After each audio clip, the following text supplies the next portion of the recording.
I have this 4 by 4 matrix A here, and let's see if we can figure out its determinant, the determinant of A. And before just doing it the way we've done it in the past, where you go down one of the rows or one of the columns, and you notice there's no zeros here, so there's no easy row or easy column to take the determinant by. We could have gone down this row and you do all the submatrices, but this becomes pretty involved. You end up doing 4 3 by 3 determinants, and then each of those are composed of 3 2 by 2 determinants. It becomes a pretty hairy process. Let's see if we can use some of the realizations we've discovered in the last few videos to simplify this process. Well, one of the realizations is that row operations, or if you subtract, let me write it this way. If you replace row j with, let's say, row j minus some scalar multiple times row I, it does not change the determinant. Does not change the determinant of A. We saw that, I think it was 2 videos ago. So this was a pretty big realization. We can do these type of row operations and it won't change the determinant. The other realization we had was that these upper triangular matrices,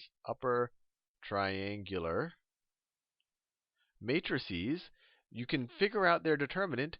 So what does upper triangular look like? Let me just review it. The upper triangular, everything below the diagonal. So let's say the diagonal has, let me just draw its terms like that. These are some non-zero terms, or they don't have to be.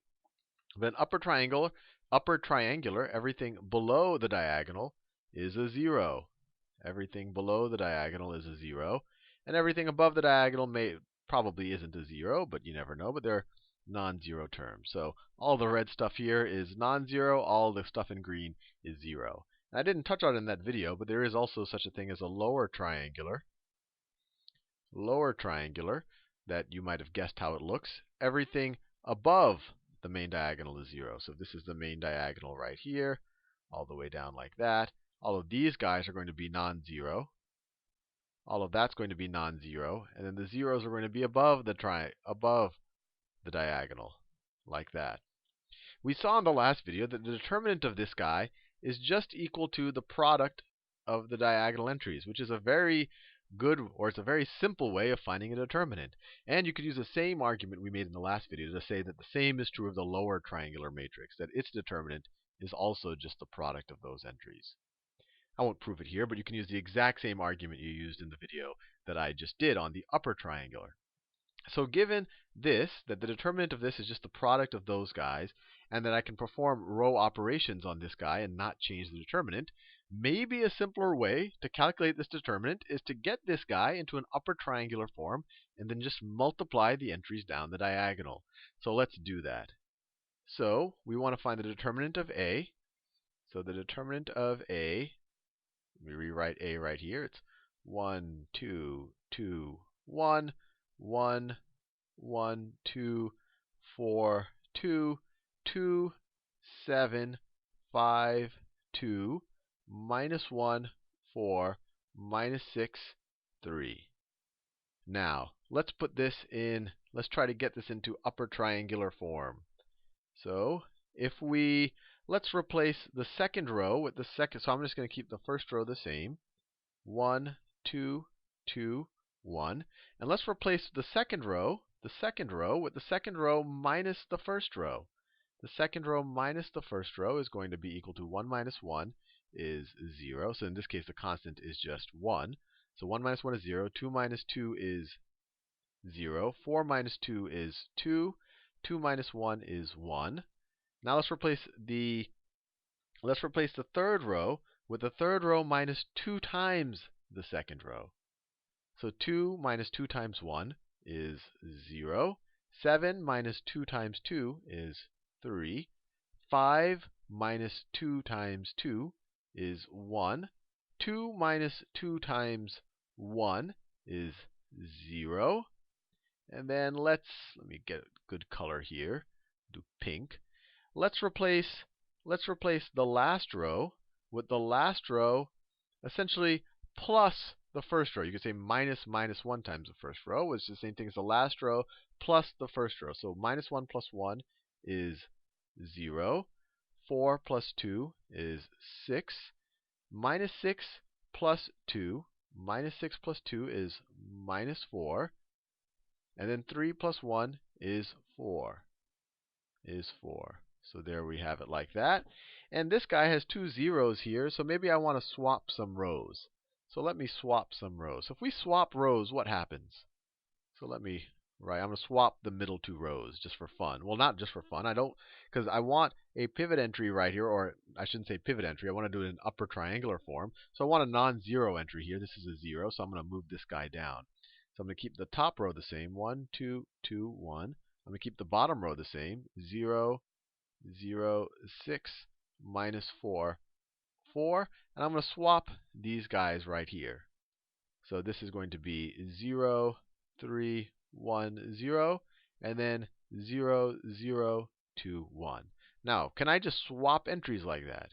Well, I can, but you have to remember that when you swap entries, your resulting determinant is going to be the negative of your original determinant. So if we swap these two guys, the determinant of this is going to be the negative of this determinant. When you swap two rows, you just flip the sign of the determinant. We saw that. That was one of the first videos we did on these, kind of messing with the determinants. Now, what do we want to do here? To get this guy into upper triangular form, it would be nice to get this to be a 0. So to get that to be a 0, let me keep everything else the same. So I have a 1, 2, 2, 1. I have a 0, 3, 1, 0. The third row is 0, 0, 2, 1. And now this last row, let me replace it with the last row minus 3 times this row. So let me write it like this. Well, I have to carry that negative sign as well.